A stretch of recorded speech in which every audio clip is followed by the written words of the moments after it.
I knew I'd finally had enough the morning I stepped outside and saw the HOA president, Caroline Briggs herself, standing in my private driveway, screaming into her phone and pointing at my house like I'd committed a crime.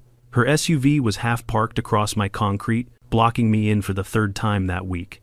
Except this time, she wasn't yelling at me. She was calling 911 on me, and all because my new Rottweiler, Diesel, was calmly sitting at the edge of my driveway, refusing to let her temporarily borrow the space again like she'd been doing for weeks. She wanted to twist the story, make me the villain, use her HOA title to bulldoze my boundaries just like she'd done since the day she moved in. But what she didn't know was this: I was done being polite, I was done being walked over, and I had a plan that would end her driveway invasion once and for all, so perfectly, so cleanly that even the police would take my side in the end. Before we dive into the full story, tell me where you're watching from and what time it is there. And if you've ever dealt with a power-hungry HOA, hit that subscribe button so you don't miss how this ends. When I first moved into Cedar Ridge Estates 8 years ago, I thought I'd found the perfect balance between quiet suburban comfort and just enough breathing room to feel like the property was truly mine.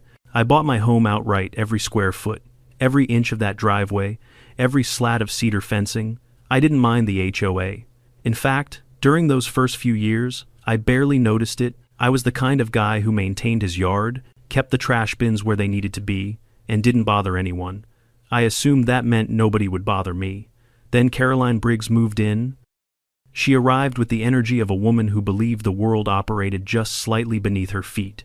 Newly elected HOA president within weeks, she wore her authority like a crown, clipboards, reflective vest, and a permanent expression that said she was deeply disappointed in everyone around her. At first, her presence felt more like a nuisance than a threat. Overly harsh emails about trash cans being visible for more than 6 minutes after collection, threats of fines for decorative garden lights that were too warm in color, or her relentless habit of repositioning neighbors' flower pots when she felt their arrangement lacked symmetry. Just typical HOA, pettiness, annoying, but survivable. But then came the driveway problem. The first time she parked in my driveway, I assumed she'd gotten turned around. Maybe she'd been waving at a neighbor and accidentally swung too wide. I walked outside, smiled, tapped lightly on her window, and said, "Hey Caroline, I think you parked in the wrong spot. That's my private driveway."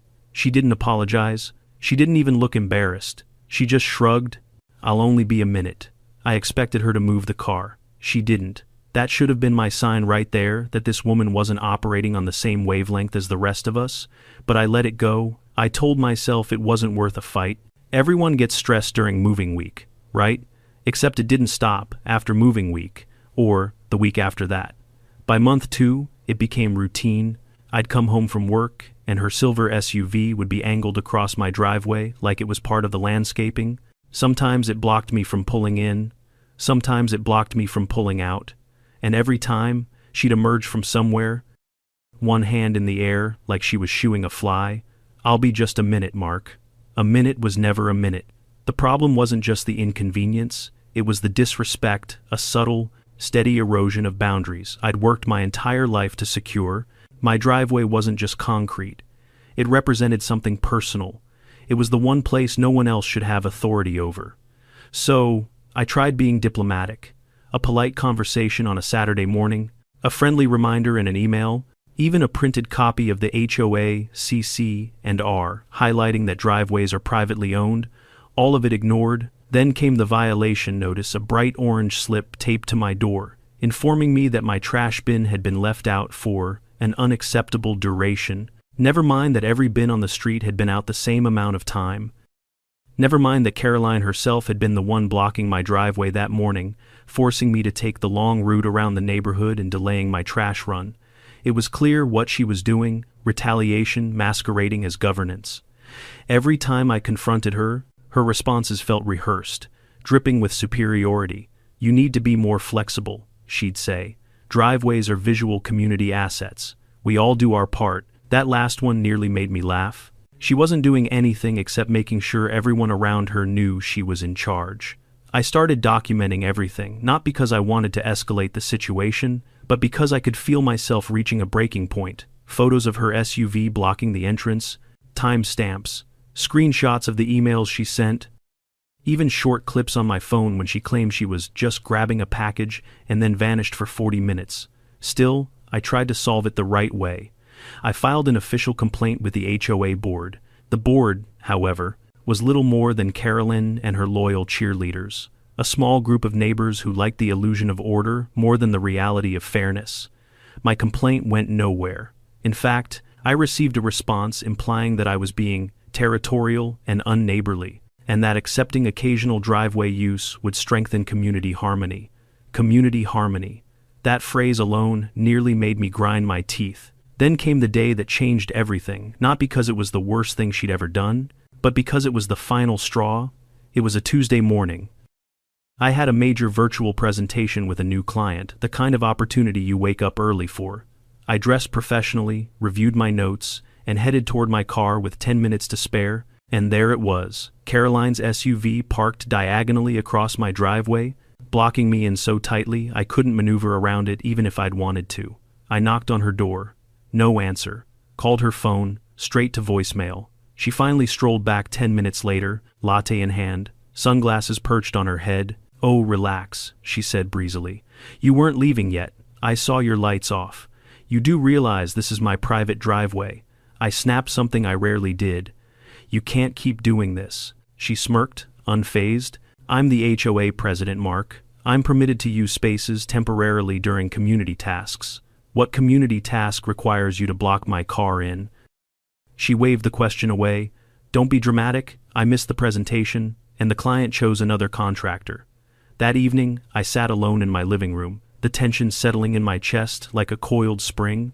I'd tried everything: conversation, documentation, the HOA process, patience, but Caroline wasn't interested in respecting boundaries. She cared only about control. Every dismissal, every shrug, every "you're overreacting" was her way of asserting power. Something had to change, and it had to change in a way she couldn't manipulate, twist, or talk her way around. That was when the idea came to me, not out of anger, but out of clarity. If she wouldn't respect my words, she would have to respect my presence, or, more specifically, the presence of someone who understood boundaries far better than she ever would. A protector, a deterrent, a living, breathing reminder that my driveway was not hers, a dog, not just any dog, a dog that could stand its ground.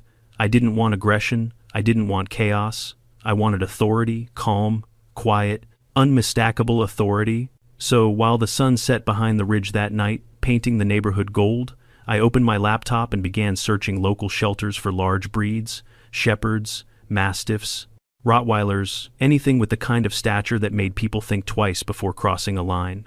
And then I saw him. A massive Rottweiler named Diesel, sitting tall, chest broad, eyes steady, intelligent, almost thoughtful. The description read, "protective, loyal, disciplined, ideal for experienced handlers." I leaned back in my chair, and for the first time in weeks, I felt a spark of hope.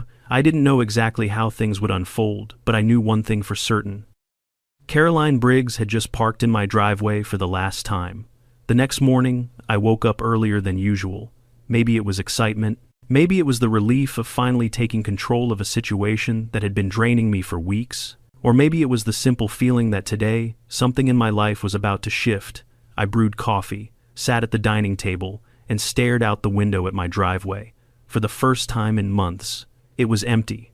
No silver SUV, no unwanted surprises, just clean concrete and quiet morning sun spilling across it like a blank slate. It felt symbolic. After breakfast, I drove across town to the rescue shelter where Diesel was being kept. The volunteer at the front desk recognized his name immediately. "Oh, Diesel," she said with a sympathetic smile.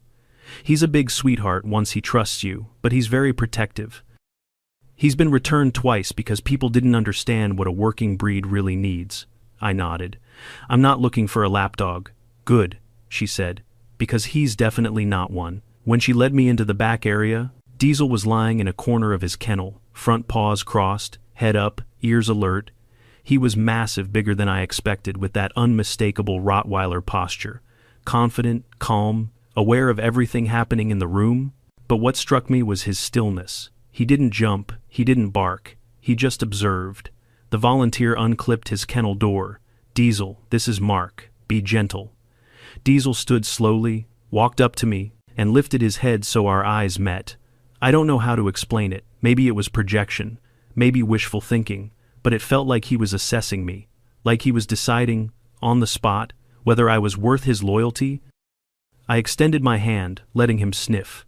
He licked my knuckles once, sat down, and leaned ever so slightly against my leg.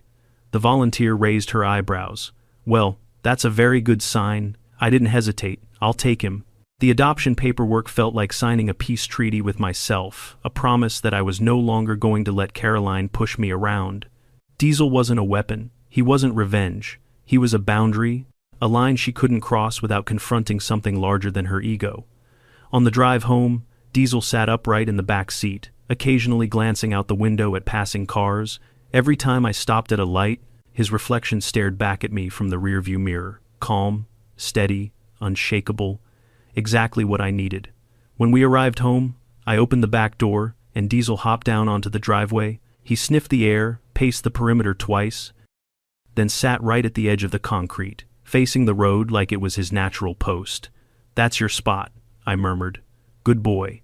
He didn't look at me, but his tail gave a small, single thump against the ground. I spent the rest of the day prepping, installing motion sensor cameras, repositioning my doorbell cam to capture the entire driveway, and printing out official-looking signs that read, "Private driveway, no unauthorized parking, security monitoring in use." Yes, it was dramatic, but subtlety hadn't gotten me anywhere with Caroline. Around late afternoon, I walked Diesel around the property, keeping him leashed while he explored the yard, sniffed the fence line, and occasionally tested the boundaries of where he wanted to pull versus where I needed him to stay. He was strong, easily over 100 pounds, but impressively responsive. A quick tug, a soft hey, and he adjusted. By evening, we'd already established a rhythm. When a car drove by, Diesel lifted his head, ears pricking forward, but he never barked. He just watched, judging, calculating, choosing whether the vehicle was a threat worth reacting to. Nothing passed his attention, not even a leaf. And that was perfect. 2 days passed before Caroline made her next appearance. It was just after 9 a.m., and I was standing in the living room, watching the morning news, Diesel resting at my feet like a furry boulder. He suddenly stood, ears forward, and walked to the window. I followed his gaze, and there it was, Caroline's silver SUV rolling down the street toward my driveway with its usual slow, entitled glide. The same angle of approach, the same casual assumption that the concrete she was looking at somehow belonged to her. Diesel looked back at me as if asking, "Is this the one?" I opened the front door and stepped onto the porch. Caroline didn't even notice me. She didn't notice Diesel either, not until her front tires were inches from the driveway.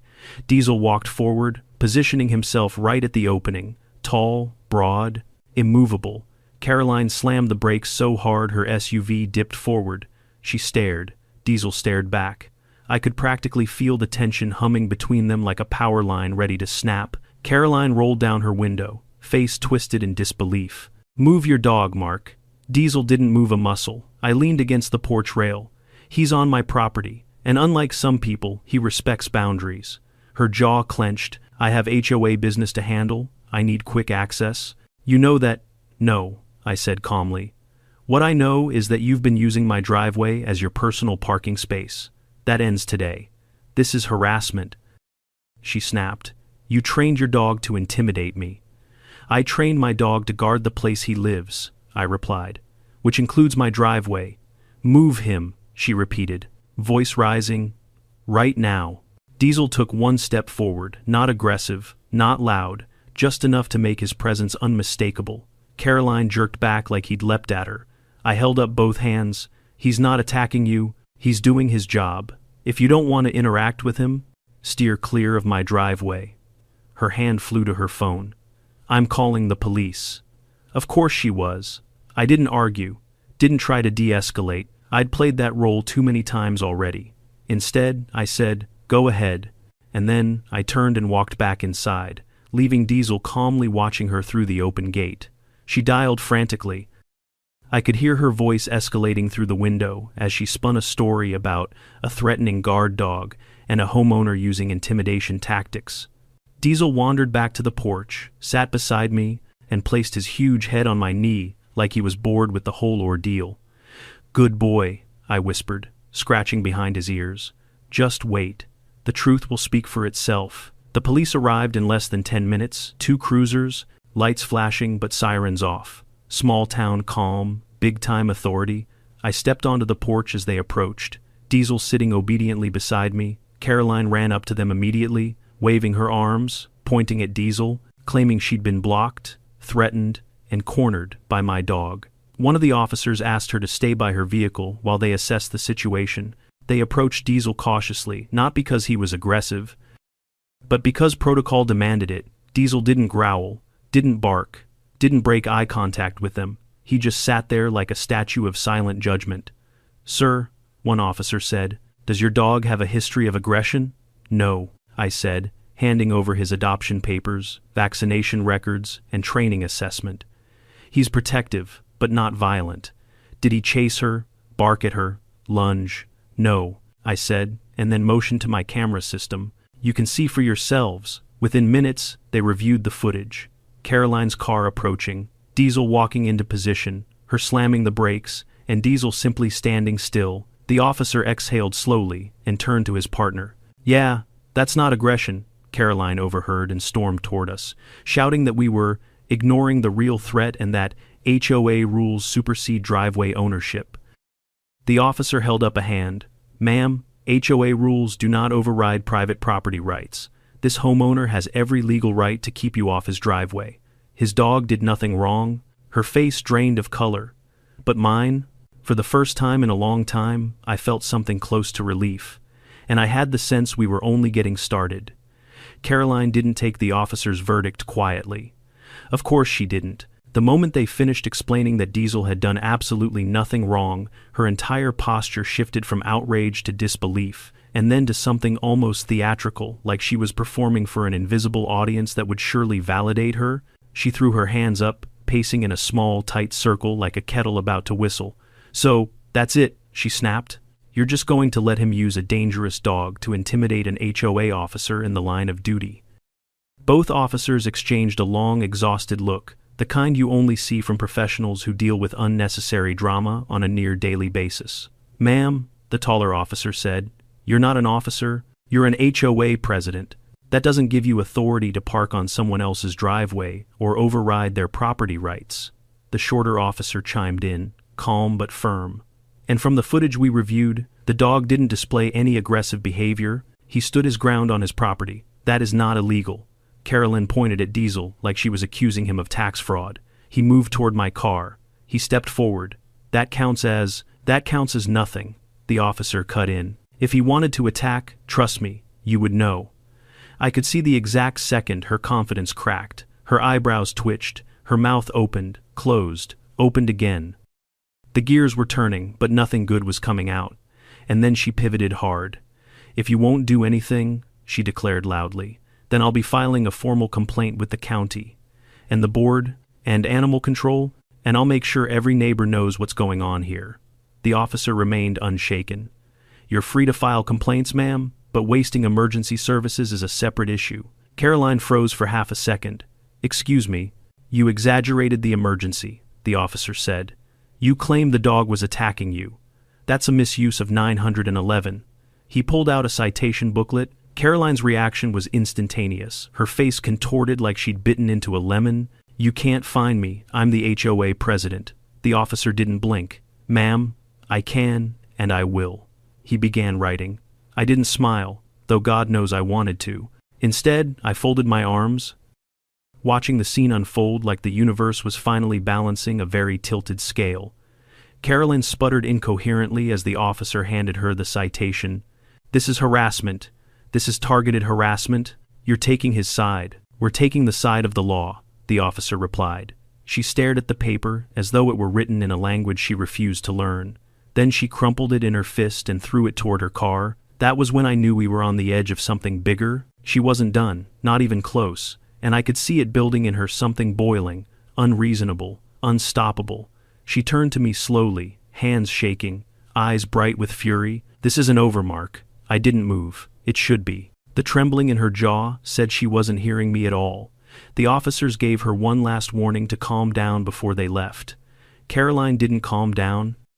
She waited until both cruisers rolled down the street, then stormed across the sidewalk toward my property. Diesel stood instantly.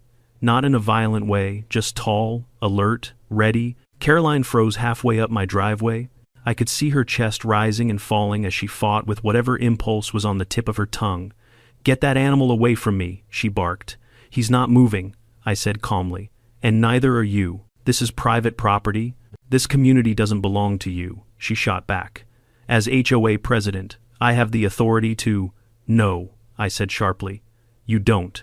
For a moment the air stilled, birds quieted, even the wind seemed to pause, and then Caroline made a mistake so profound I still replay it in my mind. She stepped forward. Diesel didn't lunge, he didn't growl, he simply walked one step closer as well, mirroring her movement, placing himself between her and me.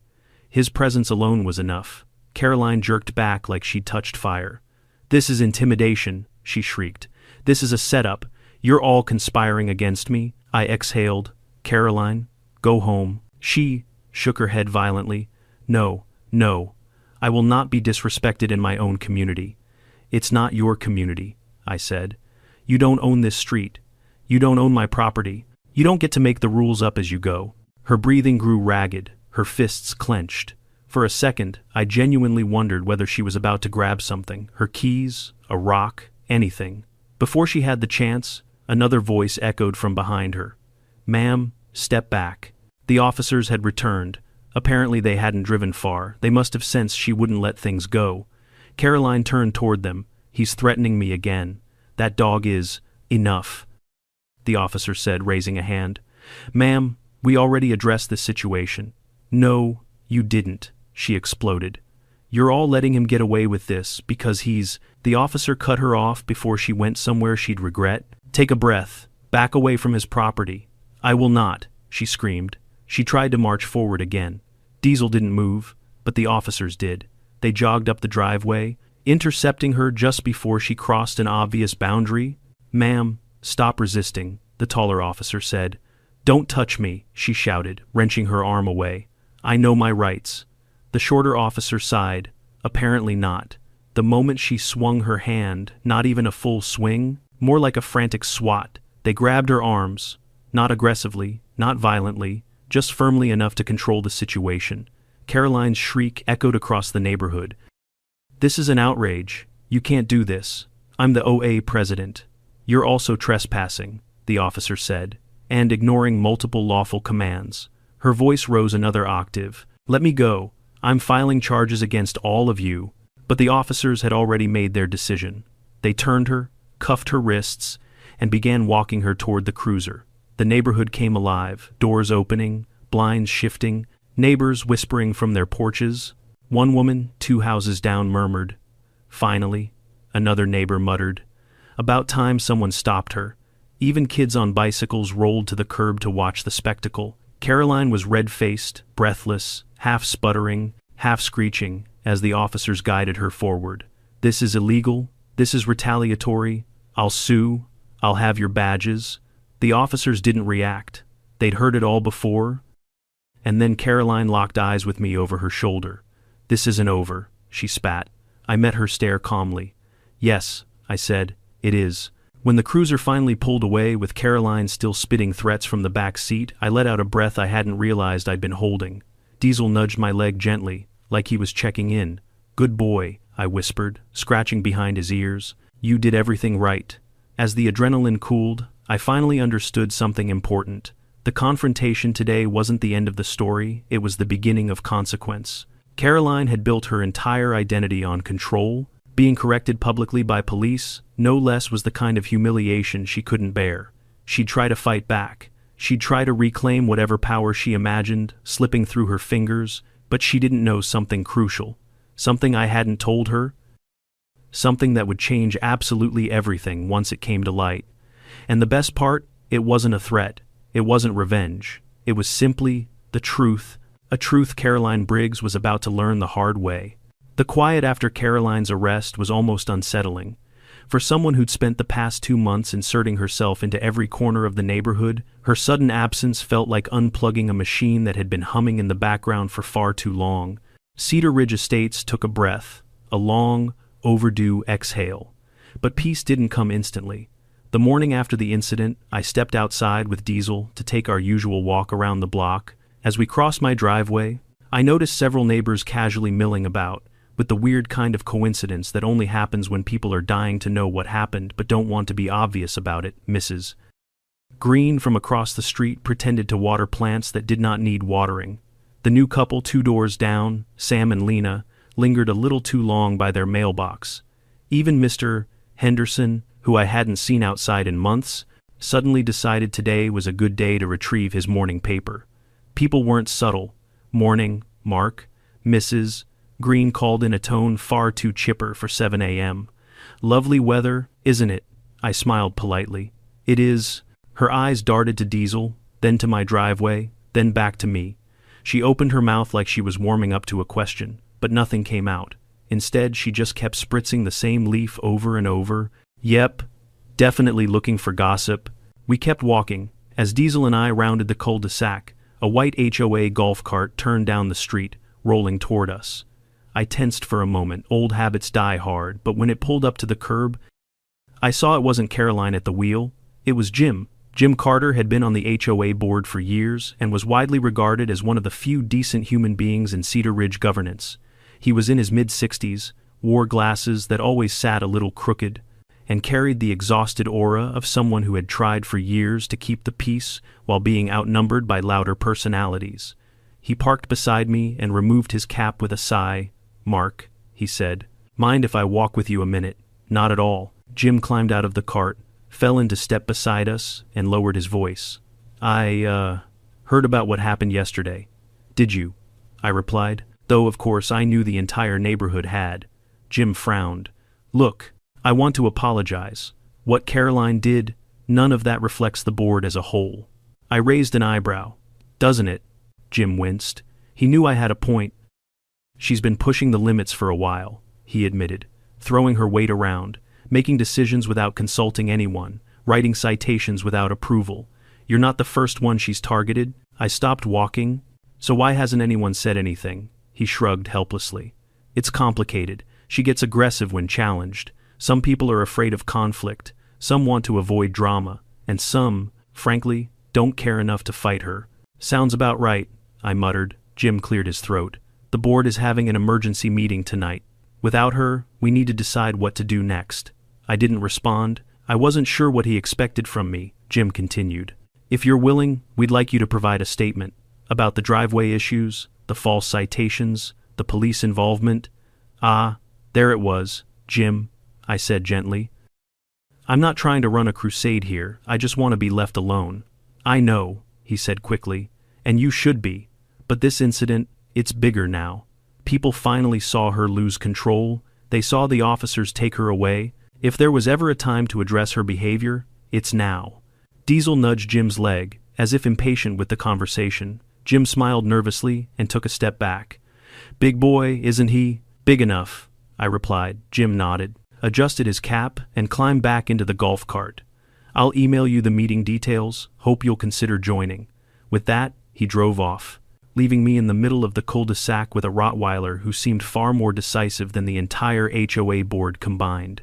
That night, I sat at my desk with my laptop open to a folder I'd labeled HOA Nonsense. Inside were dozens of photos, saved emails, video clips, and documentation of every driveway incident I'd endured.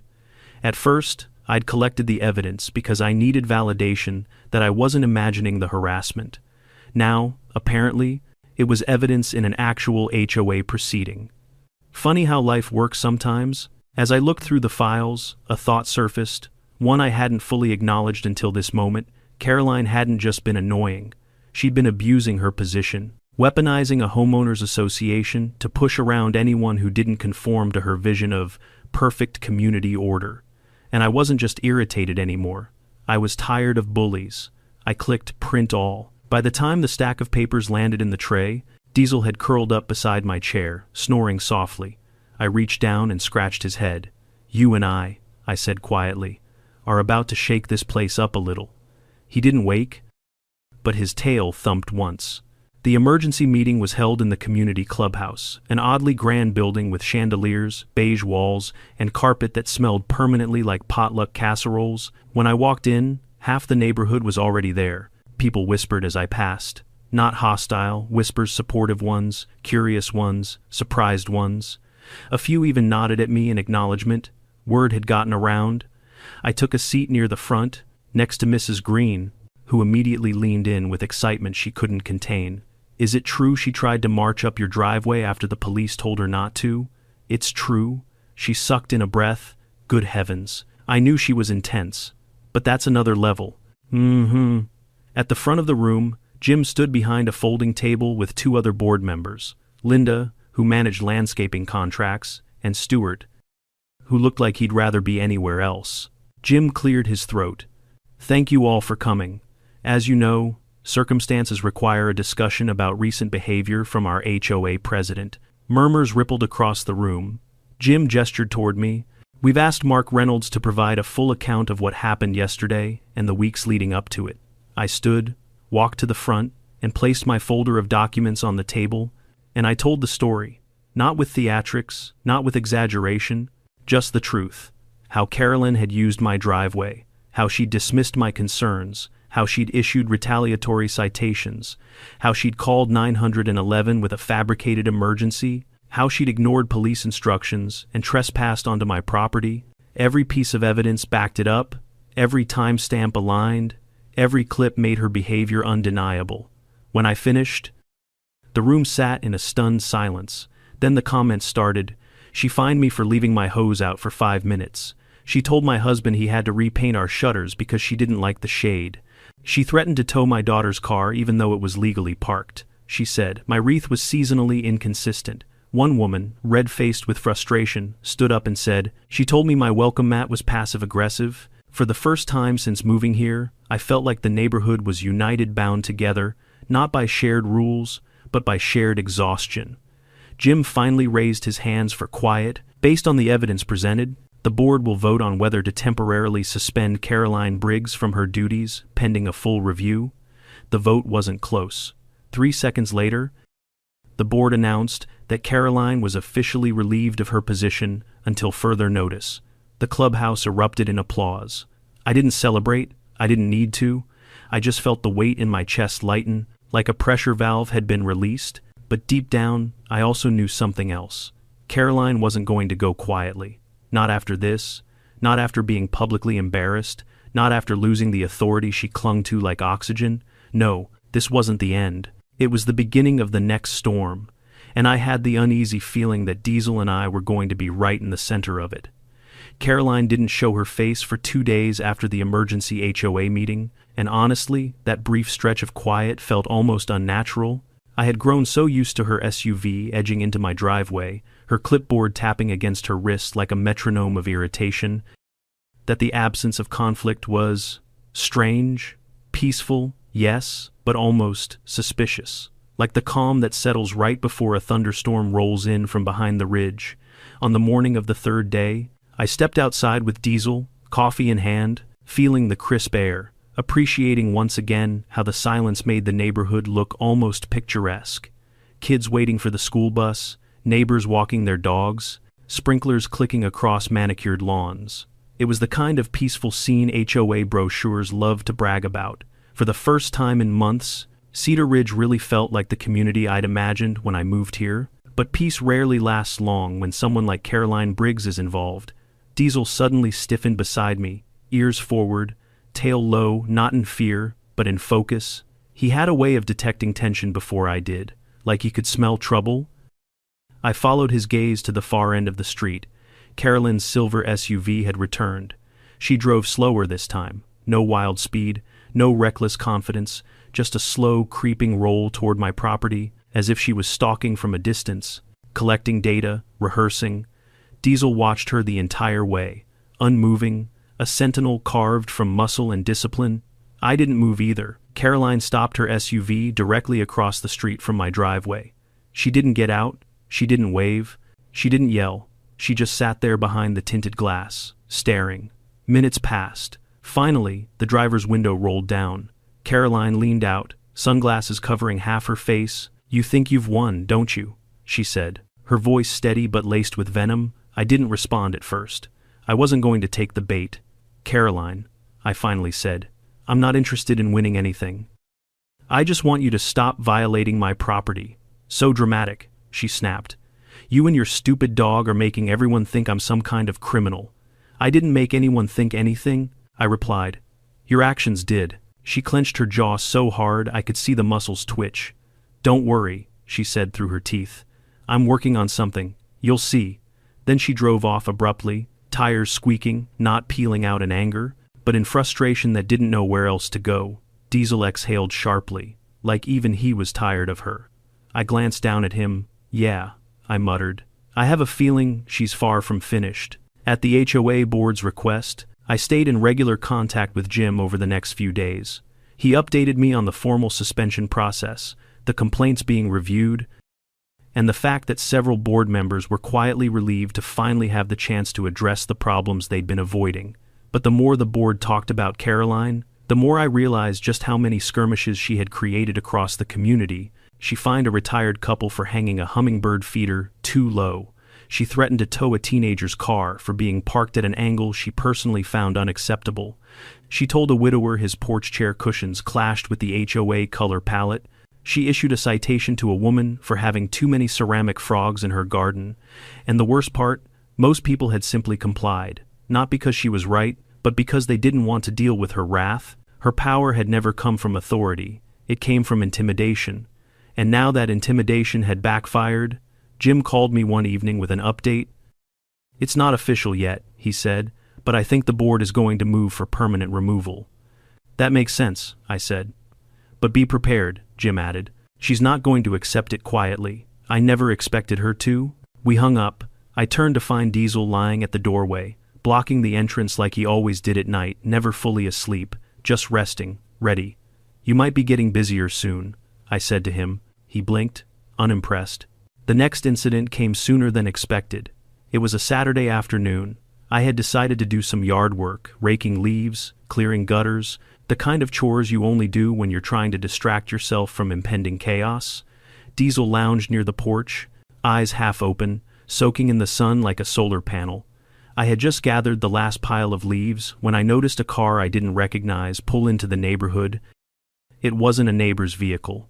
It wasn't a contractor's truck. It was a dark sedan, with tinted windows and no front license plate. It drove slowly, too slowly, coasting past houses like it was mapping the area. Diesel lifted his head and watched. The sedan slowed even more when it passed my house. Pausing just long enough to make me uneasy, Diesel stood. The car continued down the road and disappeared around the corner. I didn't like it, neither did Diesel. I mentioned it to Jim an hour later. "That's odd," he said. "We don't have anyone scheduled for appraisals or inspections today." Something about the tone in his voice made me tense. "Do you think Caroline might be involved?" Jim sighed. "Nothing would surprise me at this point." I ended the call feeling a knot in my stomach.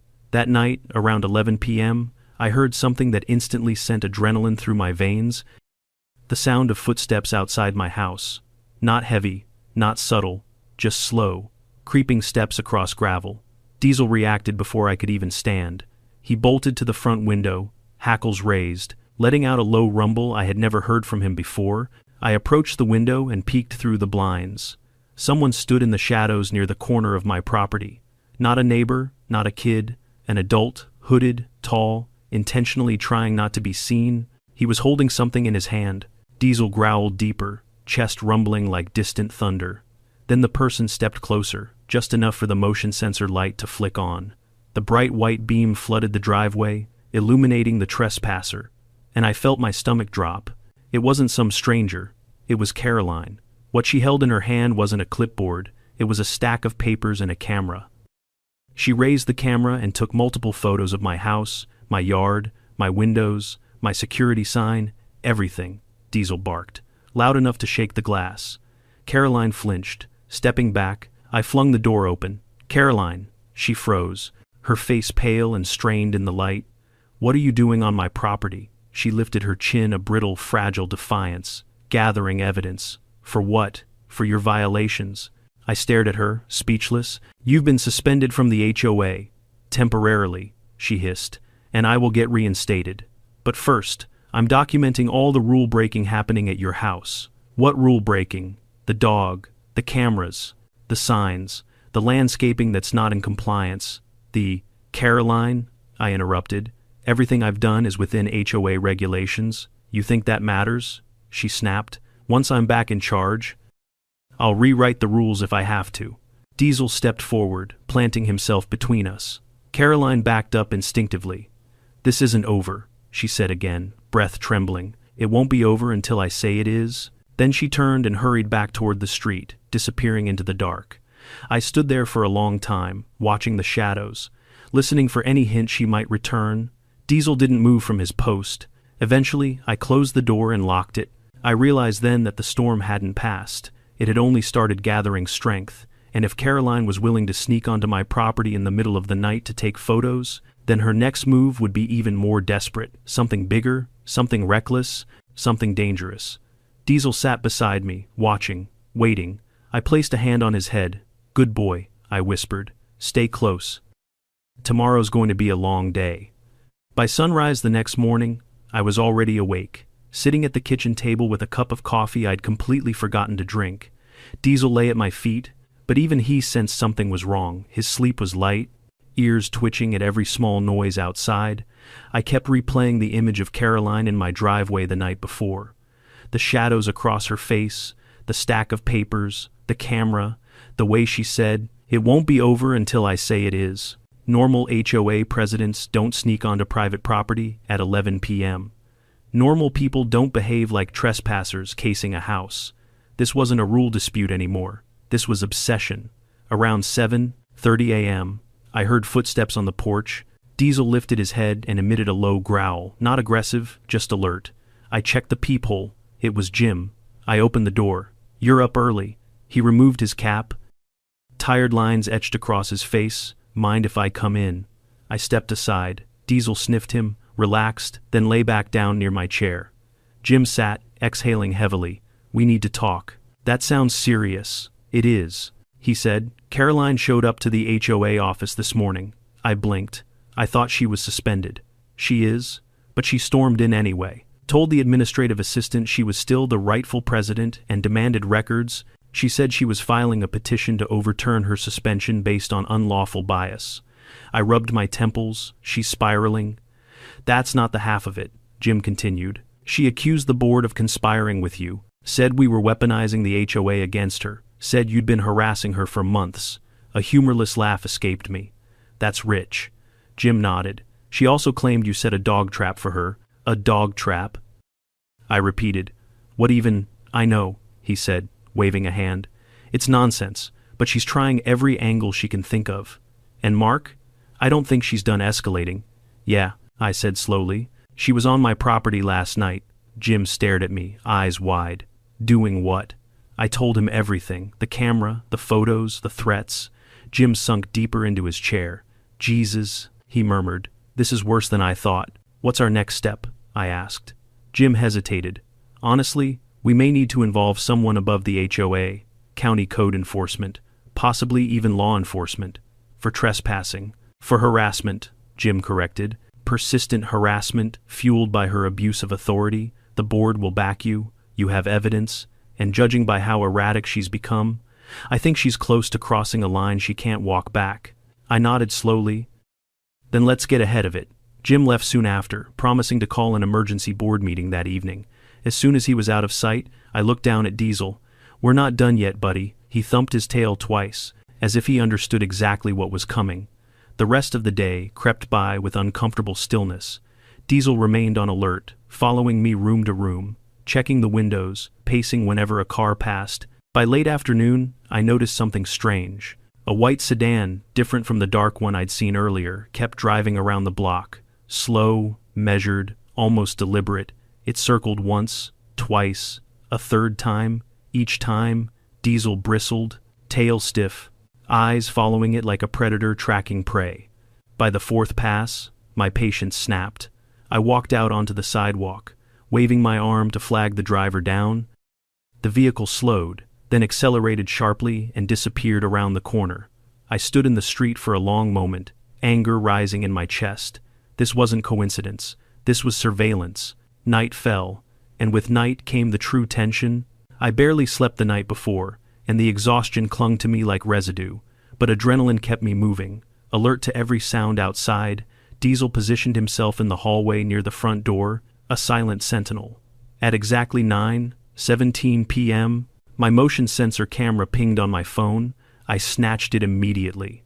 There she was, Caroline Briggs, standing at the edge of my driveway again, this time clutching not a camera but a tape measure. She extended it toward the ground, taking measurements of the width of my driveway, my walkway, even part of my fence line. She scribbled notes furiously on a clipboard.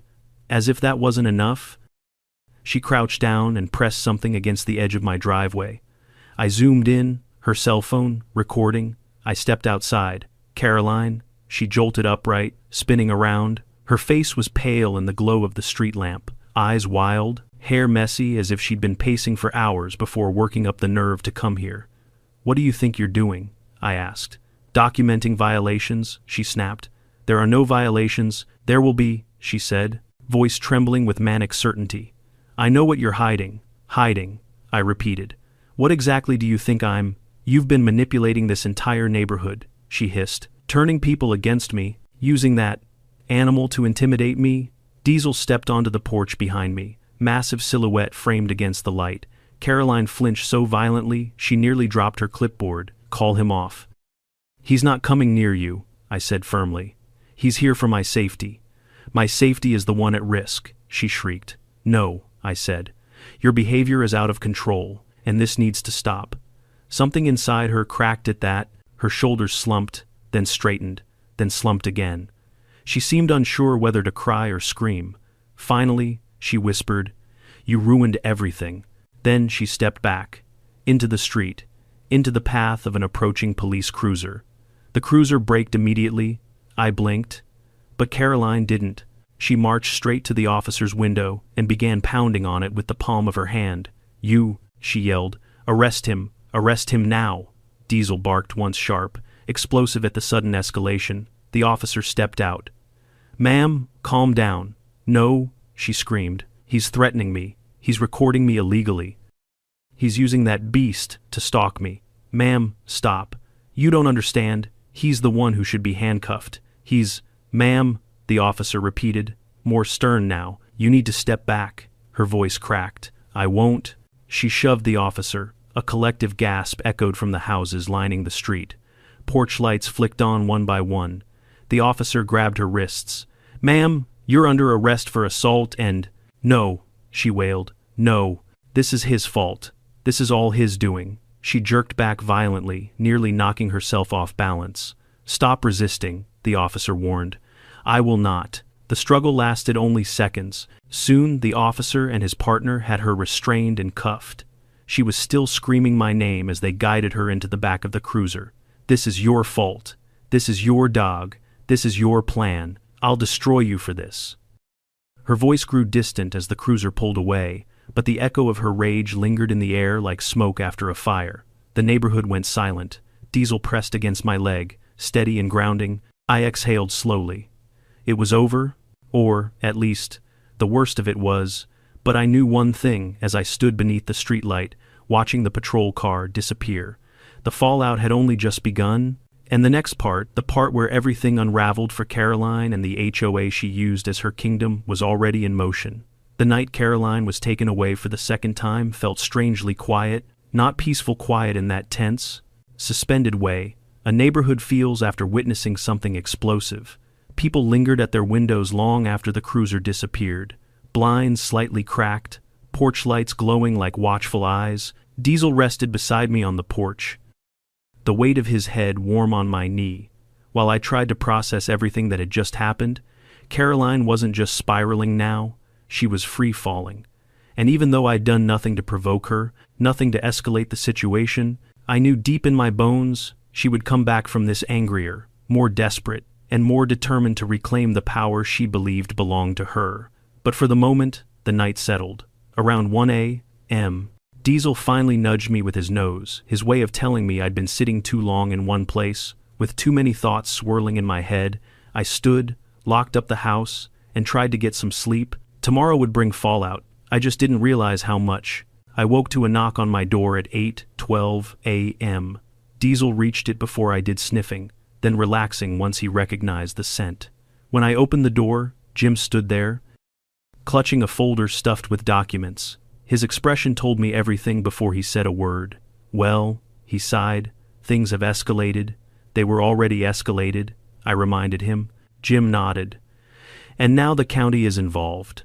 He walked inside, set the folder on my kitchen table, and rubbed his forehead. Last night's arrest triggered a mandatory review. When the officers reported she was trespassing, shouting, refusing commands, and accusing half the neighborhood of conspiring against her, the county opened an inquiry into her previous HOA actions.